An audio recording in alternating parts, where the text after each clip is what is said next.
Hi guys, today I wanted to sit down and chat about some makeup products that have gone so viral that they inspired a bunch of different dupes and spin-offs. And it got me wondering, are these products really that unique? Like, why did they go viral? And that kind of sent me down a rabbit hole, and I started to realize that there were actually products that were already like them at the drugstore.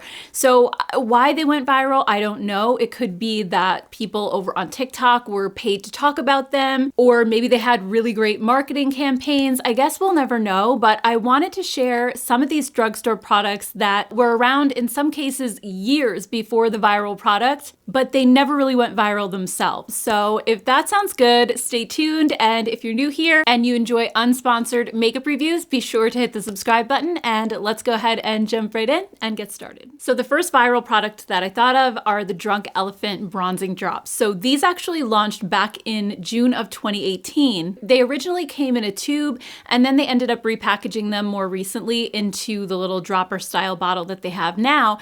And when they kind of relaunched them, they all of a sudden went viral, really just in the last year or so, but they've been around for quite some time. So it's sort of fascinating that a product that's been out for about 6 years now only started going viral last year. But more recently, a ton of different brands have come out with dupes. We have Pacifica, Elf, Hemp's, Glow Recipe, Physicians Formula. Everybody seems to be copying these in 2024. And even several years ago, back in, I think it was 2020, Flower Beauty had launched the Heat Wave bronzing drops. So Flower Beauty had an almost identical product to the Drunk Elephant way before they even went viral. But there is one drugstore product that's been out even longer than all of them, and that's the L'Oreal True Match Lumi Glotion. This launched in January of 2018, so about 6 months before the original Drunk Elephant one, and this is such a similar product. I actually have it in the deep shade, which is the one that I use when I want that more bronzed effect, but it comes in, I think, 4 or 5 different shades, so you can pick whatever one you want, whatever goes with your skin tone. But it does say right on the back of the bottle to use a lighter shade if you want to highlight and give your skin a glow,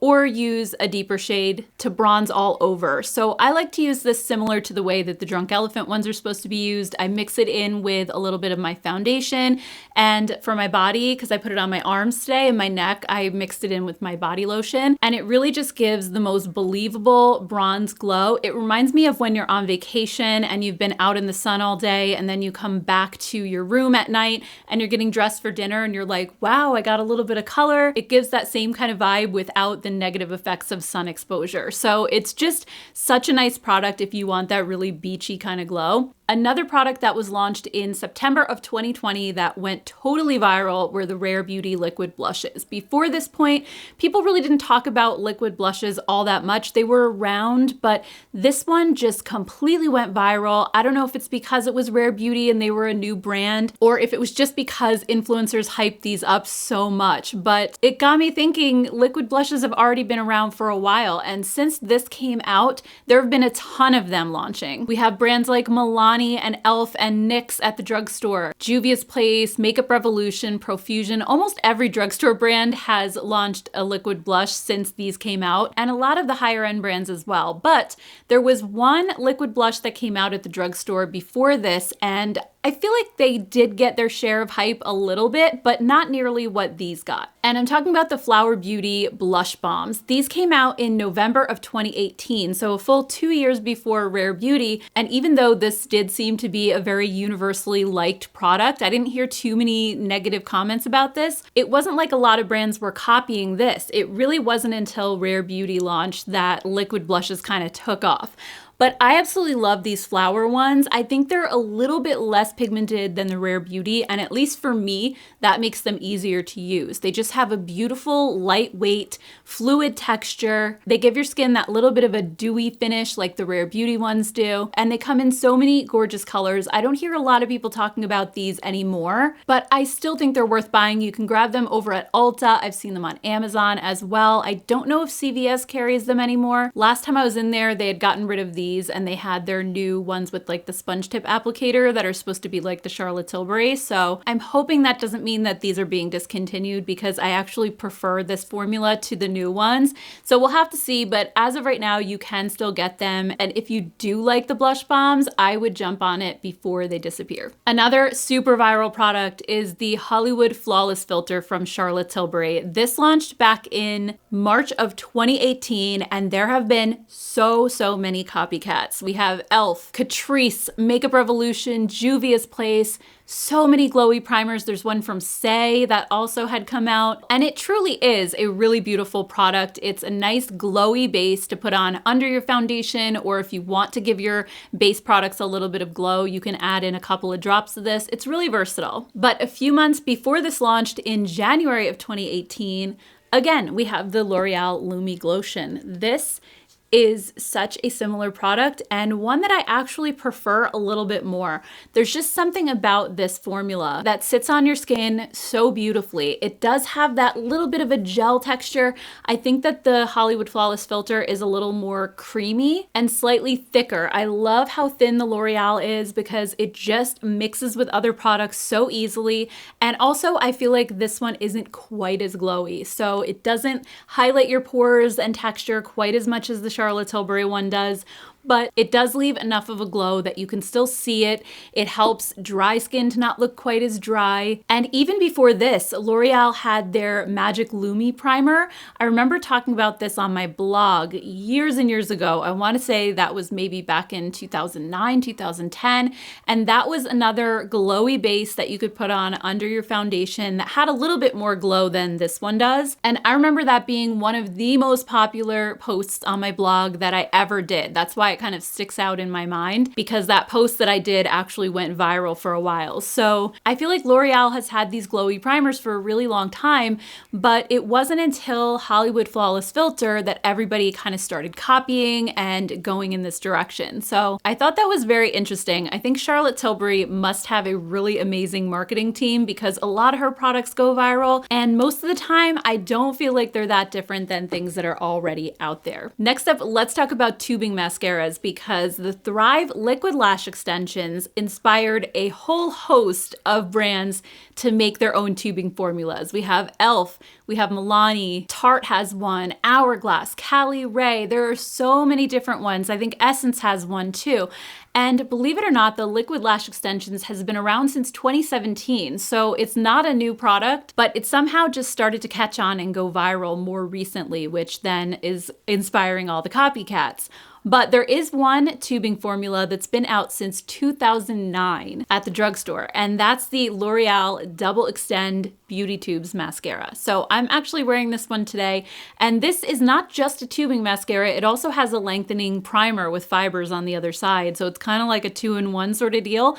Now, I will admit, I think I like the way that Thrive makes my lashes look a little bit more than the L'Oreal. This one, I think, gives a more natural result, while this gives that really super voluminous false lash sort of effect. But this is one that I've used for so many years. It's nostalgic for me, and I still think it gives me a ton of length, which I really love. And it's that tubing formula that doesn't smudge, it doesn't flake, and it's super easy to remove with just water. You don't even need cleanser, and it comes right off. So for me, this is a formula that I've been using since it launched in 2009. Once I found out that this doesn't smudge or flake, I would always reach for it in the summertime when the humidity would make all of my other mascaras run, or if I was going to a wedding or somewhere where I might be tearing up, or just needed something that was gonna last the entire night through dancing and sweating and all of that. I always use this one. And now there are so many other tubing formulas to pick from, it's not as much on my radar, but I always wondered why this didn't go viral, because at the time it was really one of the only tubing formulas out there, and it was something super unique and different. But I guess back when this came out, we didn't really have social media, so things weren't going as viral as they do now. So the next product launched officially, I think, in June of 2020, as far as I can tell, but it didn't really pick up steam and go viral until I think it was 2021 or 2022. And that's the Tarte Maracuja Juicy Lip.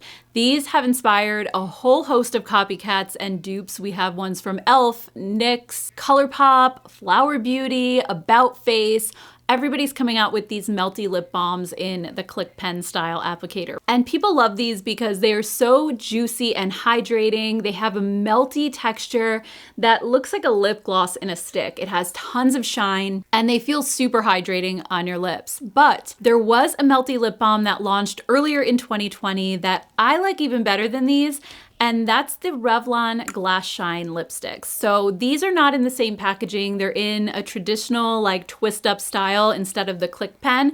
But I feel like these are such a similar product because they're that glossy shine in a stick and they have that melting quality that almost turns them into an oil in contact with your skin. And they have a little bit of color, but they're also more on the sheer side. They're phenomenal. I'm wearing the shade Glaring Coral today. And even though these have been discontinued, you can still get them over on Amazon. I ordered a bunch of colors just because I love this formula so much. And now that these went viral back in 2022, 2023, I seriously hope that Revlon will consider bringing them back because I think they would make a killing on them.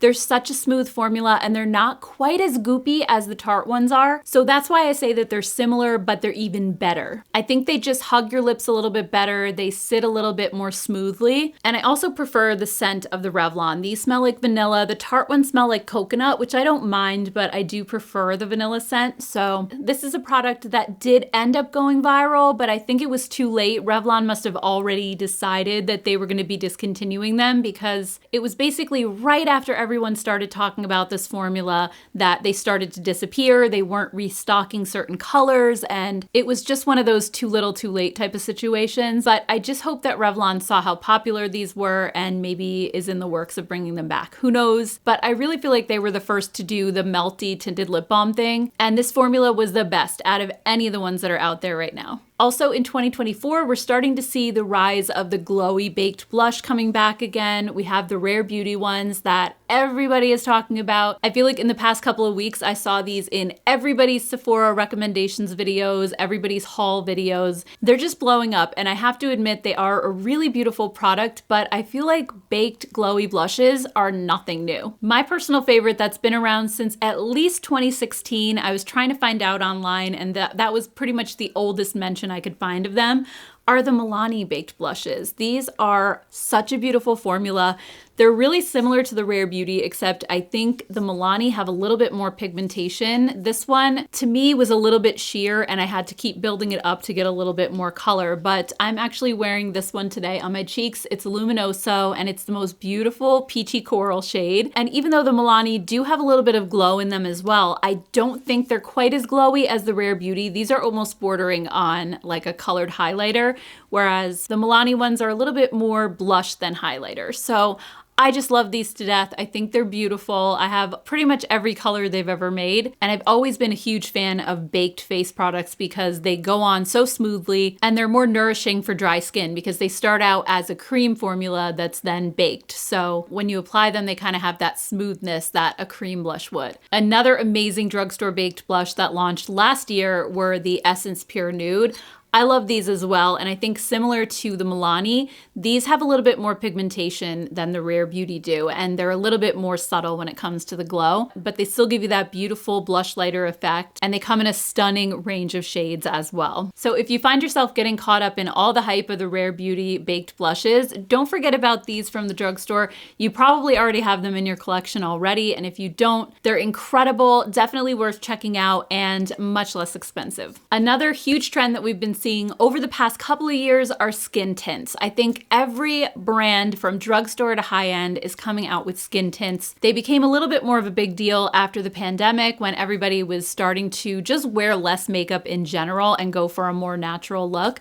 But there's one skin tint that I have been loving since it came out in 2017, and that's the Neutrogena Hydra Boost Hydrating Tint. This has been my holy grail favorite skin tint, and every single one that I've tried does not measure up to this one for me. And I think part of the reason is because a lot of the newer ones, especially at the drugstore, have a lot of alcohol in the formula and they just make my skin look really dried out.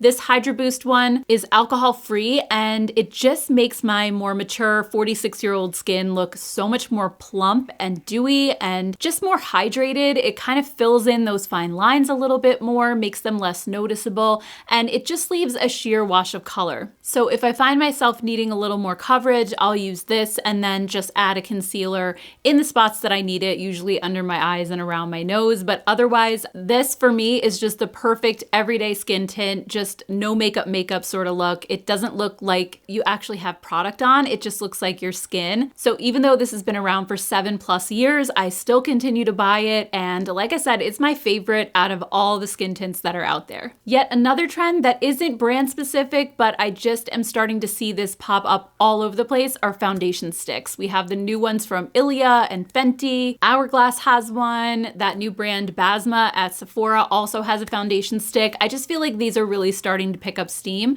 but foundation sticks are nothing new at the drugstore. Over the years, brands like L'Oreal and Maybelline, and I think even Revlon had one at one point, but my personal favorite would have to be the Wet n Wild foundation stick. This launched back in 2019, I believe, so it's around 5 years old, and I've actually compared this formula to the Tom Ford foundation stick, which is over $80, because I think they are so similar to each other. The Wet n Wild one is so smooth on my skin, and I generally don't like foundation sticks because they tend to look a little heavy and cakey and makeup-y when I put them on. And this one, it's not as thick as the others. I find that it just melts into my skin so much more nicely. And even though it's been around a while, I find the formula to be closer to some of the newer formulas that are out, like the Ilia one, for example. So this is another example of a product that's been out for many years already, yet nobody really paid too much attention to it. It wasn't like a huge trend. I don't even know why Wet n Wild released it when they did, because I think back in 2019, I don't think any of the other brands even had foundation sticks at that point, so they were really like the only one. But now all of a sudden it seems to be more of a trend and all these brands are starting to launch them. So I always find makeup trends so interesting, wondering what actually makes a product popular at a certain time, and seeing how brands are sometimes trendsetters and launch these products before everyone else, and then you see all the other brands kind of rushing to catch up and get their piece of the pie. I think it's pretty clear from looking at all of these that trends are definitely cyclical. They come and go. A lot of the drugstore products that I mentioned kind of had their popularity back in the day, and now we're seeing similar types of products coming back again. So I'd love to hear your take on all of this down in the comments below. Let me know your thoughts on the newest makeup trends and whether you've tried any of the drugstore products that I've mentioned and how you like them. And also, I just want to take a minute to thank you all so much for taking time out of your day to watch this video. I truly appreciate it. If you have some extra time and you'd like to watch another one of my videos, I'll just put something right up here for you to check out next. And also, if you're new and you haven't subscribed, be sure to hit the subscribe button before you go.